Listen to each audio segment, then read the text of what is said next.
When Israel was a nation, they agreed to a set of covenant laws at Mount Sinai as part of a special contract with Yah. It meant that they were to be his people, and he would in turn be their Elohim. Now, as with all contracts, which usually involve at least two parties, in this case Yah and Israel, both parties were bound by certain agreements which were spelled out in the contract or covenant.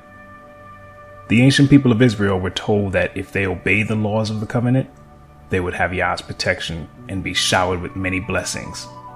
If they disobeyed, they would receive punishment and suffer many curses. Sadly, our ancestors chose the latter, and following that fateful decision, the nation of Israel was thereafter thrust into a series of events that eventually resulted in a time of trouble and punishment whose ill effects are still felt to this very day. $890. That's a good buy. $890. Before long, ancient Israel experienced a civil war and eventually split into two kingdoms, with the tribe of Judah leading a two-tribe kingdom to the south and 10 tribes forming a kingdom to the north. After a period of self-rule, the independence of the northern kingdom was threatened by the Assyrians. We get that account in the book of 2 Kings. Hoshea, son of Elah, began to rule over Israel in the 12th year of King Ahaz's reign in Judah. He reigned in Samaria 9 years. He did what was evil in Yah's sight, but not to the same extent as the kings of Israel who ruled before him. King Shalmaneser of Assyria attacked King Hoshea, so Hoshea was forced to pay heavy tribute to Assyria. But Hoshea stopped paying the annual tribute and conspired against the king of Assyria by asking King So of Egypt to help him shake free of Assyria's power. When the king of Assyria discovered his treachery, he seized Hoshea and put him in prison. Then the king of Assyria invaded the entire land, and for 3 years he besieged the city of Samaria. Finally, in the 9th year of King Hoshea's reign, Samaria fell, and the people of Israel were exiled to Assyria. They were settled in colonies in Halah, along the banks of the Habor River in Gozan, and in the cities of the Medes. This disaster came upon the people of Israel because they worshipped other deities. They sinned against Yah their Elohim, who had brought them safely out of Egypt and had rescued them from the power of Pharaoh, the king of Egypt. They had followed the practices of the pagan nations Yah had driven from the land ahead of them, as well as the practices the kings of Israel had introduced. This gives us a good picture of why the northern kingdom was punished by being exiled to Assyria. But later, Judah, which was the only kingdom left, also ended up doing that which was not right in the sight of Yah. 2 Kings chapter 24 informs us that the last independent king of Judah, Jehoiakim, reigned for 8 years, practicing evil before Yah unleashed the forces of Babylon on the kingdom of Judah, which ended in that nation being led away captive as well. 70 long years of captivity was experienced in Babylon, and the ancient Israelites witnessed the fall of that empire and the rise of the next. After the 70 years had expired, the new Persian king, Cyrus the Great, allowed the people of Judah to return to their homeland and rebuild. This event was recorded in the scriptures. In the first year of King Cyrus of Persia, Yah fulfilled the prophecy he had given through Jeremiah. He stirred the heart of Cyrus to put his proclamation in writing and to send it throughout his kingdom. This is what King Cyrus of Persia says: Yah, the Elohim of heaven, has given me all the kingdoms of the earth. He has appointed me to build him a temple at Jerusalem, which is in Judah. Any of you who are his people may go to Jerusalem in Judah to rebuild this temple of Yah, the Elohim of Israel, who lives in Jerusalem. And may your Elohim be with you. Wherever this Hebrew remnant is found, let their neighbors contribute toward their expenses by giving them silver and gold, supplies for the journey, and livestock, as well as a voluntary offering for the temple of Elohim in Jerusalem. That second temple was indeed rebuilt, and it existed until the time of Yeshua, who prophesied its ultimate destruction. Sadly, many of the people of Judah rejected Yeshua, as they failed to understand the many prophecies and types that pointed to him, such as those found in Exodus 12 verse 5, Zechariah 13 verse 6, Genesis 49 verse 10, Isaiah 7 verse 14, Micah 5 verse 2, and so many others. Yeshua highlighted their rejection of him in several parables. A notable one is the parable of the evil farmers, which can be found in Matthew 21 verses 33 to 46. And in it, Yeshua reveals what the rejection of the nation he was sent to would result in. Following the fulfillment of the parable of the evil farmers, wherein they murdered the son of the vineyard owner, that being Yeshua, and after the rejection of his emissaries, the fate of Judah and Jerusalem was pretty much sealed. Yeshua prophesied the destruction of Jerusalem and pointed to the future of the people of Judah, which was right in line with the curses of Deuteronomy 28. And when you see Jerusalem surrounded by armies, then you will know that the time of its destruction has arrived. Then those in Judea must flee to the hills. Those in Jerusalem must get out, and those out in the country should not return to the city. For those will be days of Elohim's vengeance, and the prophetic words of the scriptures will be fulfilled. How terrible it will be for pregnant women and for nursing mothers in those days. For there will be disaster in the land and great anger against this people. They will be killed by the sword or sent away as captives to all the nations of the world. And Jerusalem will be trampled down by the Gentiles until the period of the Gentiles comes to an end. This particular prophecy, as you can see, stretched throughout time, with Jerusalem being controlled by the Romans, who were the first to march on her following Yeshua's prediction. Roman rule lasted for hundreds of years after the initial siege. Then the Romans eventually lost hold of Jerusalem to the Muslims. And thereafter various caliphates controlled Jerusalem until the time of the Crusades. During this long period, popes allied with European kings to fight against Muslims. The Crusades were first and foremost an expression of papal authority against the enemies of the Church. The First Crusade was preached by a pope, Pope Urban II, in France in the year 1095. With reference to the Muslims and their advance in Europe and in Jerusalem, I think the Christians in Europe believed that the Islamic message of Muhammad was against and contradictory to what the Christians were saying. They were worried that this idea could possibly overrun the Christian idea. Pope Urban conceived this idea that it's not a sin if you kill non-Christians, if you kill non-believers in our faith. And so he made this deal that if you go and fight in the Holy Land, you will be forgiven all your past sins.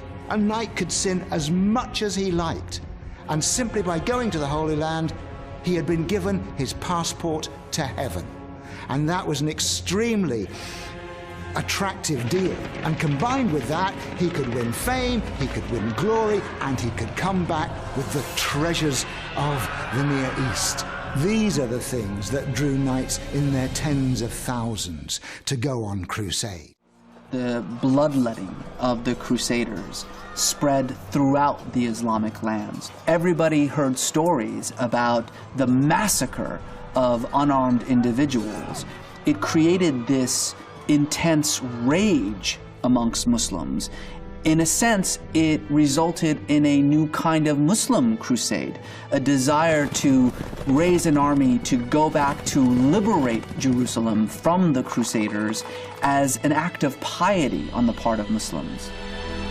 I don't think any of those young men, either Christian or Muslim, could possibly have imagined that their struggle could possibly still be playing itself out 1,000 years later in the area that we call the Middle East today.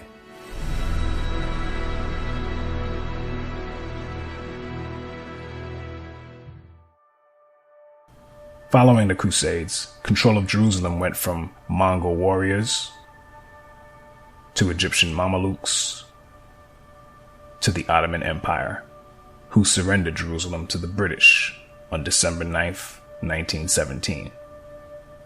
That event led to the modern-day circumstance, which allowed for the establishment of an Israeli state, which is currently occupied by Gentile posers pretending to be the people of Israel, as stated in Revelation chapter 2, verse 9, and chapter 3, verse 9. As prophesied by Yeshua, Jerusalem would be trampled down by the Gentiles until the period of the Gentiles comes to an end. that means the Gentiles would be in Jerusalem, trampling it down till the very last day when Yeshua comes. In other words, the people in that land calling themselves Israel are really Gentiles. But let one of them tell you himself. In his book, The 13th Tribe, Arthur Koestler, himself a so-called Jew, writes in the very first chapter, about the time when Charlemagne was crowned Emperor of the West, the eastern confines of Europe between the Caucasus and the Volga were ruled by a Jewish state known as the Khazar Empire. At the peak of its power, from the 7th to the 10th centuries AD, it played a significant part in shaping the destinies of medieval and consequently of modern Europe. The country of the Khazars, a people of Turkish stock, occupied a strategic key position at the vital gateway between the Black Sea and the Caspian, where the great eastern powers of the period confronted each other. It acted as a buffer protecting Byzantium against invasions by the lusty barbarian tribesmen of the northern steppes. But equally, or even more important, both from the point of view of Byzantine diplomacy and of European history, is the fact that the Khazar armies effectively blocked the Arab avalanche in its most devastating early stages, and thus prevented the Muslim conquest of Eastern Europe.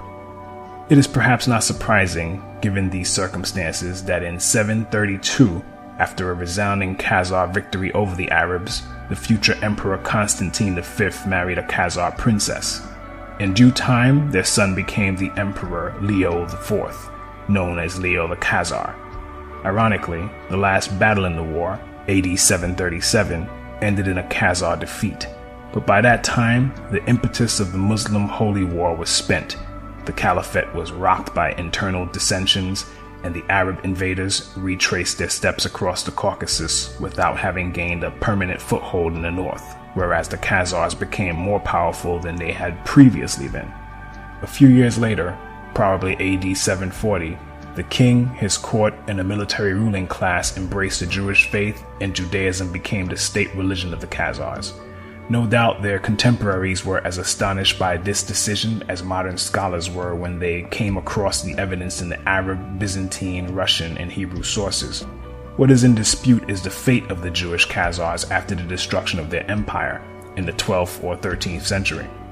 On this problem, sources are scant, but various late medieval Khazar settlements are mentioned in the Crimea, in the Ukraine, in Hungary, Poland, and Lithuania. The general picture that emerges from these fragmentary pieces of information is that of a migration of Khazar tribes and communities into those regions of Eastern Europe, mainly Russia and Poland, where, at the dawn of the modern age, the greatest concentrations of Jews were found. This has led several historians to conjecture that a substantial part, and perhaps the majority of Eastern Jews, and hence of world Jewry, might be of Khazar and not of Semitic origin. The large majority of surviving Jews in the world is of Eastern European, and thus perhaps mainly of Khazar, origin. If so, this would mean that their ancestors came not from the Jordan, but from the Volga, not from Canaan, but from the Caucasus, once believed to be the cradle of the Aryan race, and that genetically they are more closely related to the Hun, Uyghur, and Magyar tribes than to the seed of Abraham, Isaac, and Jacob.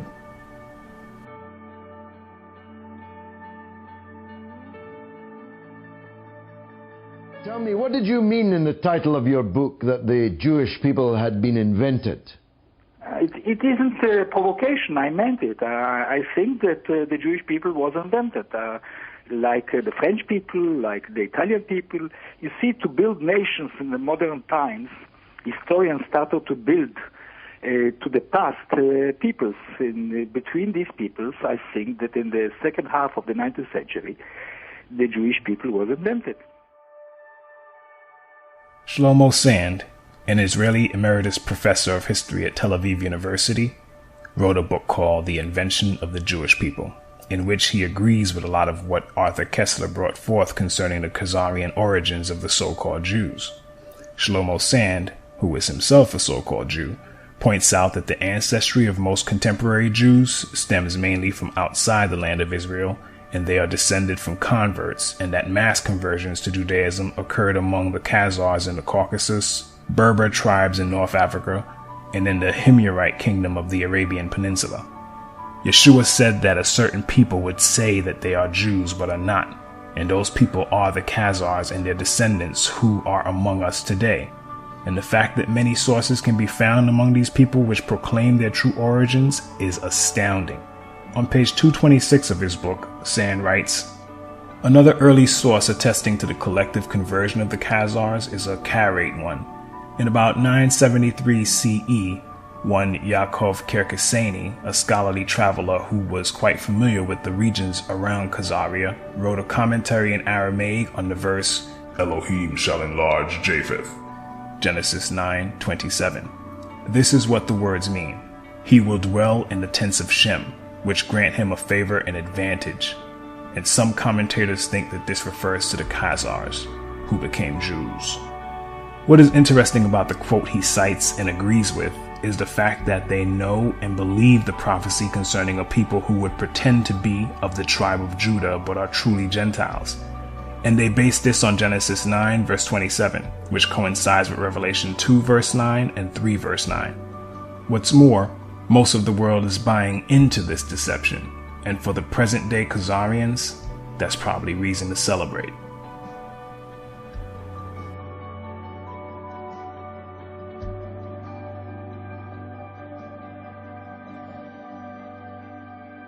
But getting back to Arthur Koestler on this subject, he writes, the Jews of our times fall into two main divisions, Sephardim and Ashkenazim. The Sephardim are descendants of the Jews who since antiquity had lived in Spain until they were expelled at the end of the 15th century and settled in the countries bordering on the Mediterranean, the Balkans, and to a lesser extent in Western Europe.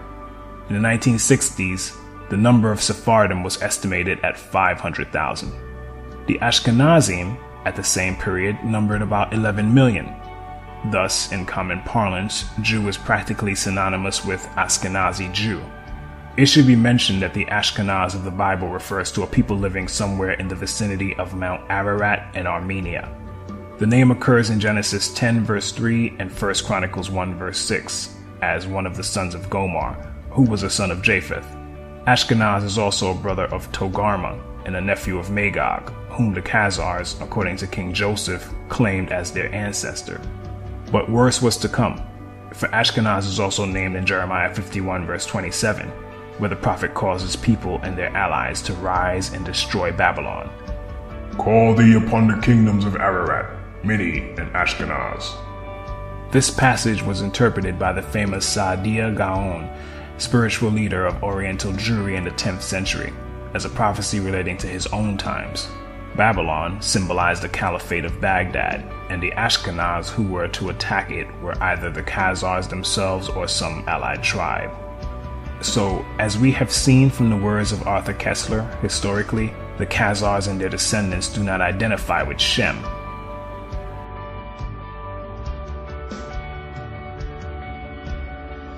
But rather, they identify with Japheth. And that is proved out in their own writings. This is a major fulfillment of scripture.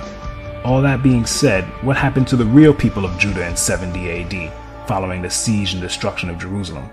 The ones who weren't captured by the Romans and killed or enslaved escaped. But where did they go? First, you have to understand that whenever trouble arose, such as severe famine in the land, our forefathers and mothers were known to migrate in order to avoid it. There are three famous accounts of Abraham, Isaac, and Jacob heading south when famine struck at different periods in each of their lifetimes. Abraham and Jacob went all the way south to Egypt, but Isaac went as far as Gerar. And let's not forget Joseph and Mary, who also fled south to Egypt with Yeshua to escape trouble. These acts are all somewhat prophetic, as they are a major clue as to what happened to the people of Judah following the destruction of Jerusalem. In his book, From Babylon to Timbuktu, author and historian Rudolph R. Windsor, a true Hebrew, writes, in the year 65 BC, the Roman armies under General Pompey captured Jerusalem.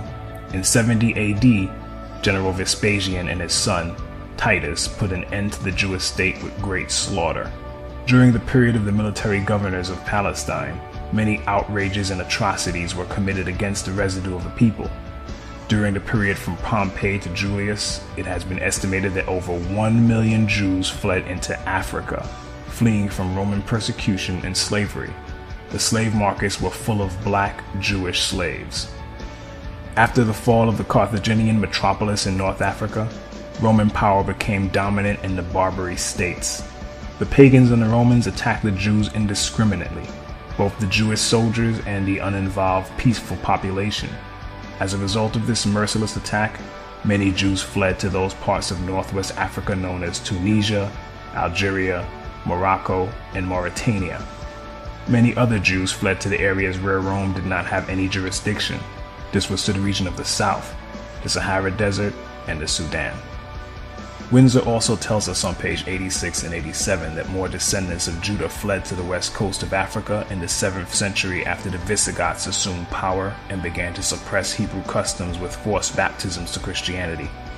Windsor cites many credible sources to make his points. Among them is Joseph J. Williams, a 20th century historian who, in his 1930 book Hebrewisms of West Africa, wrote, "Whatever may be thought of the more or less mythological traditions connected with the earliest Jews in North Africa, it is now practically an established fact that a Jewish nation, Jewish at least in faith and perhaps too in origin, long held sway south of the Sahara." Now, while Joseph Williams, who is Caucasian and Jesuit, does provide meaningful and factual info that pertains to the descendants of the ancient Hebrew Israelites, he does so with a degree of reluctance, and the book is written through the lens of what I would call a racist and white supremacist viewpoint. Because despite all the evidence of the true descendants of Judah and Israel as a whole being black, Williams and his sources try to brush that aside and conclude that white Jews, who they blindly claim are the originals, must have somehow lost their color by interbreeding with blacks who thereafter assimilated their culture, for which there is absolutely no evidence. That said, Hebrewisms of West Africa is full of valuable information as regards the wanderings of the Hebrews following the flight from Judea, and it also gives great insight into the further scattering of our ancestors, as certain customs practiced in West Africa by our Hebrew ancestors found their way to islands like Jamaica, Haiti, the Virgin Islands, and many other places following the slave trade. So, having fled their homeland as prophesied, there our ancestors were, charting new territory in Africa and trying to carry on their Hebrew traditions in a new land, but not as savages or uncivilized barbarians. In fact, Rudolph Windsor tells us in his book, "The black Jews had an advantage over the African tribes. They carried their culture, history, laws, and written records with them. This assured them a constant precedent for the development of a higher social organization. Because of the stability of the black Jewish culture, the Jews were not absorbed into the autochthonous or native population. In fact, the Jews absorbed some of the native tribes. The Jews made use of every opportunity. They were an industrious and skillful people. In the Jewish Ghanaian states were found kings, princes, governors, generals, secretaries, treasurers, revenue agents, judges, architects, engineers, doctors, jewelers, sculptors, masons, carpenters, painters of art, goldsmiths, leatherworkers, potters, armorers, saddlers, blacksmiths, agriculturists, etc. The survivors of the Roman siege of Jerusalem were able to flee that terror and carry on in a new land.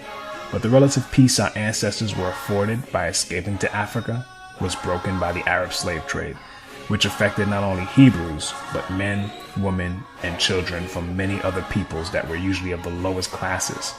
The Eastern Arab slave trade, in particular, involved women and young girls, and a strict ratio of 2 women for each man was maintained. The Arab slave trade, as horrible as it was, eventually gave way to something much worse with the arrival of the Portuguese.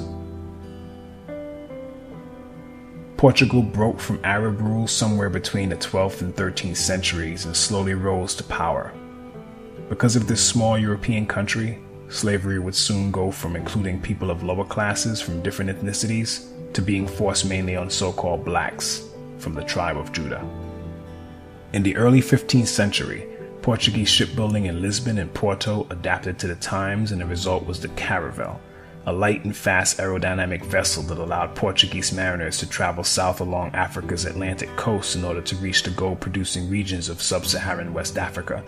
After establishing several trading posts and colonies in the region, other markets began to open up, such as the lucrative commerce in India, and overseas expansion resulted from Portugal's many trade networks. The Portuguese became heavily active in slave trading in Africa around 1445, after they discovered the Cape Verde Islands and settled there. Slavery was used to fuel their expanding empire, and slave trafficking became integral to their enterprise. When it became apparent that slavery was big business, a law had to be created to protect it. Thus, the sitting Pope, Pope Nicholas V, issued a papal bull, the strongest command of a pope, titled Romanos Pontifex, Latin for the Roman Pontiff. He issued the bull to King Alfonso V of Portugal on January 8, 1455, and it allowed the king to, and I quote, invade, search out, capture, vanquish, and subdue all Saracens and pagans whatsoever, and other enemies of Christ wheresoever placed, and the kingdoms, dukedoms, principalities, dominions, possessions, and all movable and immovable goods whatsoever held and possessed by them, and to reduce their persons to perpetual slavery. This was basically a license and go-ahead for King Alfonso, who alone was personally named in the papal bull, to send vessels to search out, capture, vanquish, subdue, and enslave Hebrews, particularly the people of Judah, whose existence, kingdom, and territory they were well aware of. The people of Judah were their primary concern, in fact, and they are the so-called Negroes who were rounded up and scattered throughout the four corners of the earth, just as Yeshua said they would be, back in Luke 21, verse 24. They will be killed by the sword or sent away as captives to all the nations of the world. And this also coincides with the curse of Deuteronomy 28, verse 64. For Yah will scatter you among all the nations, from one end of the earth to the other. When I say they were aware of who Judah was, I'm not conjecturing. Proof is in the record. If you do a Google search and type in a new and accurate map of Negro land, a list of results will pop up.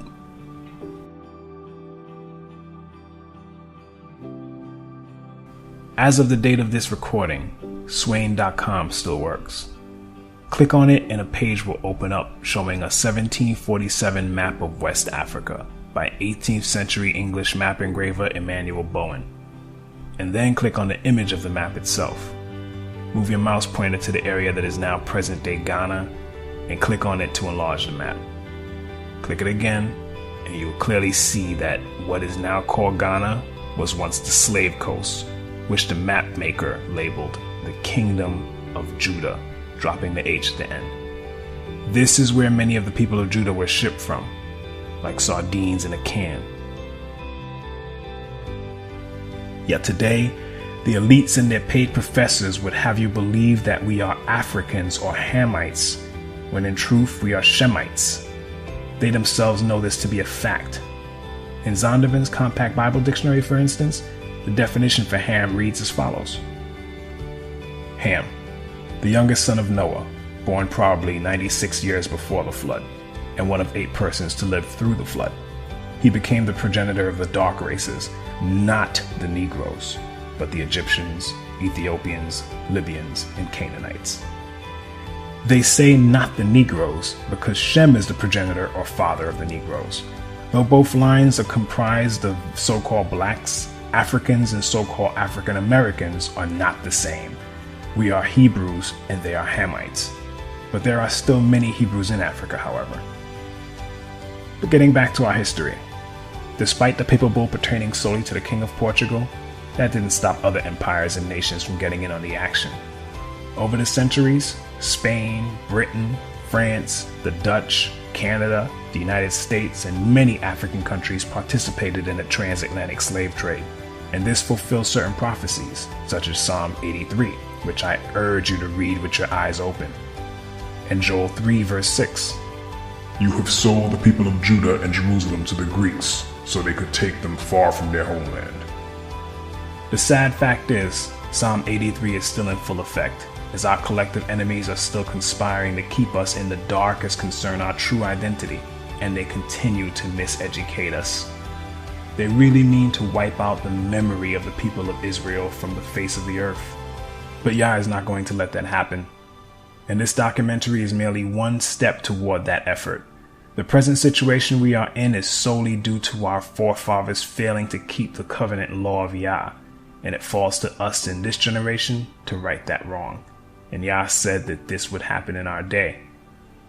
But I will spare some, for some of you will escape the sword when you are scattered among the lands and nations.